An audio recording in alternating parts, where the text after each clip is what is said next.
Welcome back, everyone. I have to admit, something I look forward to every summer. And you think about where we live. There's a lot to look forward to in the summer when you happen to live in the beautiful region that we do. But for the better part of 10 years, it's been the Lake George Music Festival. And I must admit, when I first heard about it, which was probably about 10 years ago, by the way, I thought to myself, oh man, some kind of folk festival or something like that. And you come to realize very quickly that it is a festival put together by incredibly talented musicians who span all kinds of interesting classical music and progressive music and modern music and mixes and chamber music and ensembles.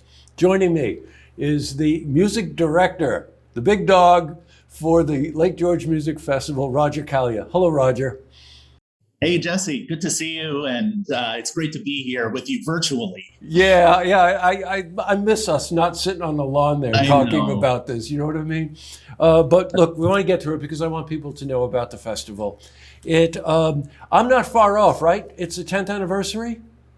You're absolutely right. This is our 10-year anniversary. Well, I guess you could call it 11 years because last year was fully virtual. We did not have an in-person festival last year. So I'm very proud of what we did last year, but it was really heartbreaking not to be with everyone. So we are calling this season our 10-year anniversary, even though I've been with the festival for 11 years since its beginning.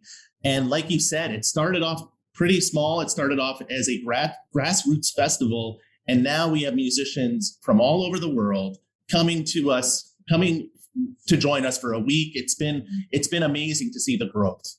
You know, I want to spend a little time on that process, the audition process, right? You and I have talked about this a number of times.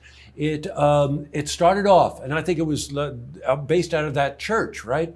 And you'd present most of the concerts right there. And now we're going to talk because most of the concerts are either at their new home, which is the Carriage House, right on the Fort William Henry property, and of course, Shepherd's Park. It's grown quite a bit, but the core or the heartbeat of the way you and Barbara have approached this has always been the quality of the musician. And there's an audition process that you go through. And I want our viewers to know about that. Why do you do that? Why do you spend that much time really fine-tuning who these musicians are going to be? Yeah, absolutely. Well, for me, the unique thing about our festival is this is an artist retreat. You could call it a music festival, but this is really a retreat. We are so proud of the level of talent. It is so hot, extremely high. And every year we bring in musicians from all over the country. I mean, really from California, Texas, not just the East Coast. Now we go through a vigorous audition process that involves the musicians sending recordings of themselves performing both chamber music and orchestral excerpts. And Barbara and I, we listen to those recordings. Typically, these are videos sent on YouTube. And not only that, we also have an interview where we get to know the person, because that's so important when you're running a music festival. Not only do you want an amazing musician, but you also want a good person, someone that you can get along with and someone that you could see yourself being with every day for about a week. This year, we're doing 1 week. In the past, we've done 2 weeks. So it's something that, you really want to get to know the musicians. And what I'm so proud about is that over the years, our musicians have built relationships with the community. They stay in touch with their host families. And it's a really unique aspect to this festival is the fact that we put these musicians up with different host families. That's really something that we're very proud of. And for me personally, we've created relationships. We've had musicians come back every year since the beginning of the festival back in 2011. So it's really great to see that. Oh, I bet. I want to go to the way you program it, Raj. Some people would say, okay, well, you kind of base the programming on specific talents or skill sets of the musicians and whatnot. Or we set the program and then we look for musicians to fit that program philosophy. I have to admit, I know a lot of the program, and there's things that I never know, and I don't know what they are, but I just know because you're involved with that process that I should check it out. I should see what it is. How does that work? Do you set the program first and then find the musicians, or a combination of that? Yeah, it's a great question. We really pride ourselves on the diversity of our programming. I mean, everything from the classics by Beethoven, Mozart, Schubert, to contemporary living composers who are composing in a variety of styles, pop music, electronic music, you name it. We do it all at the Lake George Music Festival. So we're always looking for a musicians with a diverse skill set. Musicians who are willing to do a number of different things in performance. So what we do is typically I program the orchestra concert, which is our biggest concert of the season. Now that involves everyone in the festival, all of our musicians.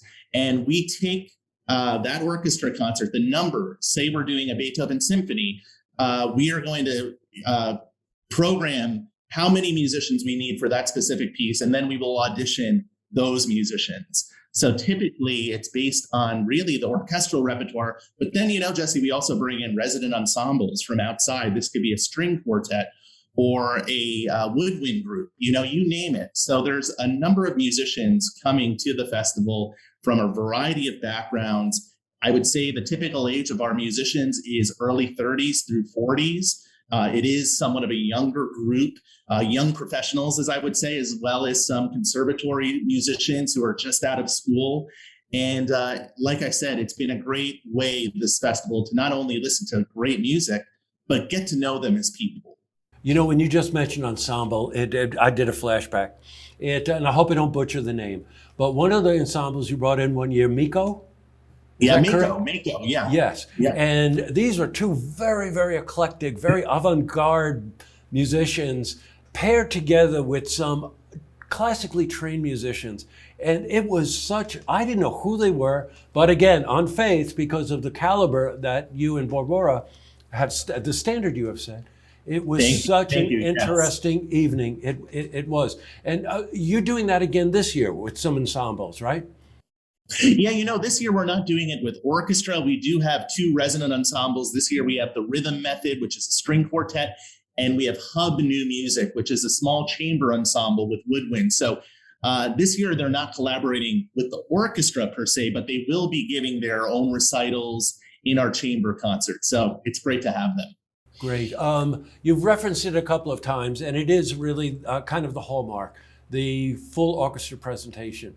I think this year we got a little Mahler on the menu, which is, I don't know how you're going to pull that off, but I imagine you will. But also you're doing something, the family concert.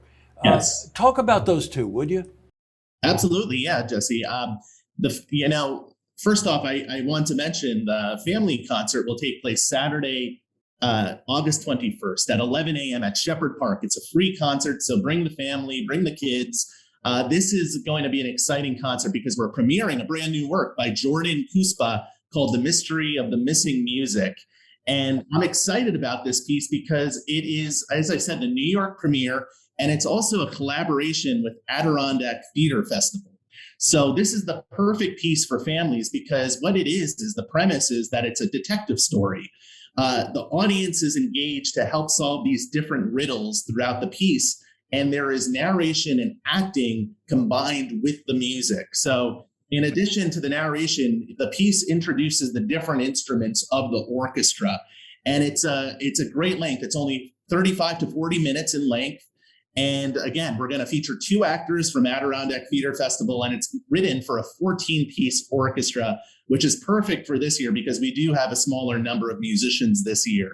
So again, that's going to take place at Shepherd Park at 11 a.m. It's a free concert on Saturday, August 21st.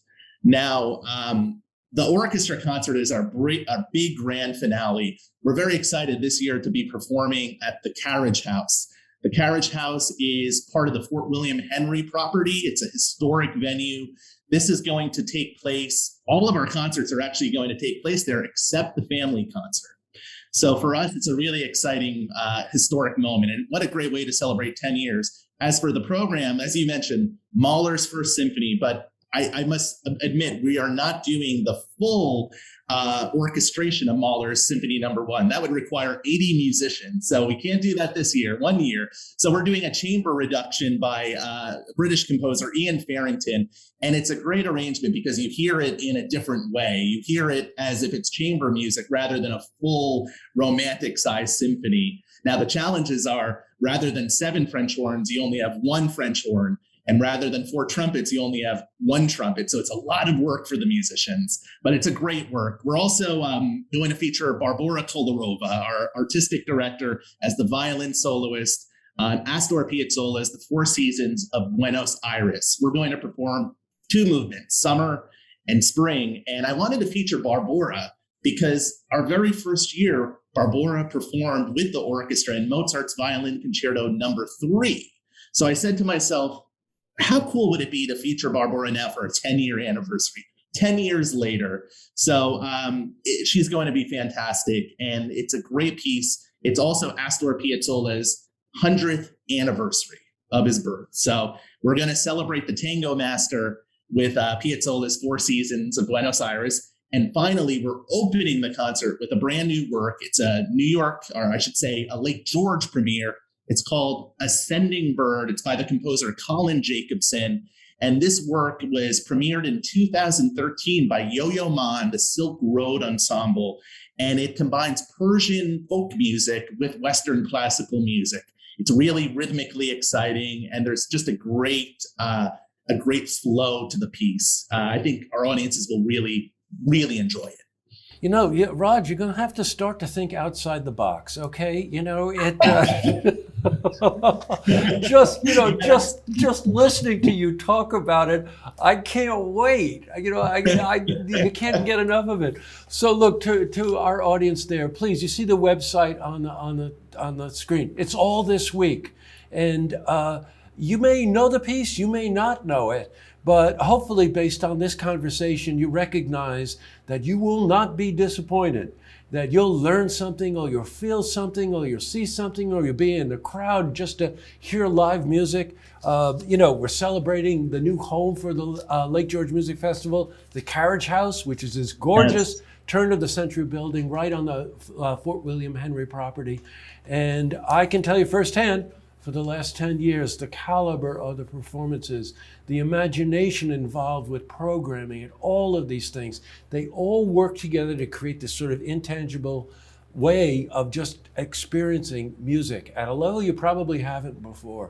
So Raj, I just really want to thank you for taking the time. I wish I could see you in person, but this will have to do for now. But I'll see you at the performances.